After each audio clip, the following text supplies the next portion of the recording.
আজ আমাদের বাংলাদেশ সেনাবাহিনী কর্তৃক সুনির্দিষ্ট তথ্যের প্রেক্ষিতে 6 জন ব্যক্তিকে আটক করা হয়েছে। তাদের অপরাধ ছিল তারা গত দীর্ঘদিন ধরে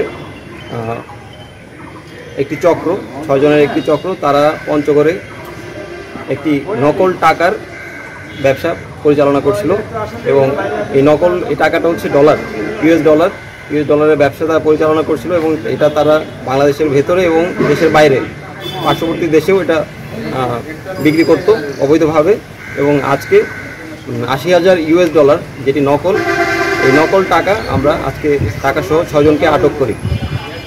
আমাদের এই কার্যক্রম পঞ্চগড়ে চলমান থাকবে এবং আমাদের আহ্বান থাকবে সকলের কাছে যে আমাদের কাছে সুনির্দিষ্ট তথ্য দিয়ে এই ধরনের অপরাধমূলক কর্মকাণ্ড বন্ধ করা যায়, আমাদেরকে সহযোগিতা করবেন এই বলে আমার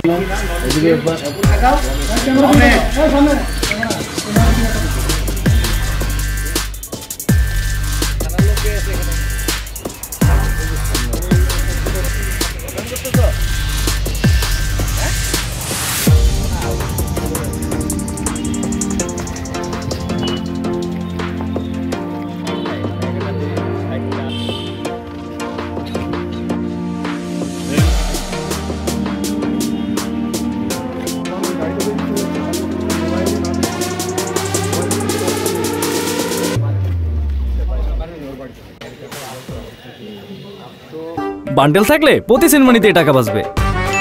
বিকাশ সেনমানি বান্ডেল কিনে জিতুন প্রতি লেনদেনে।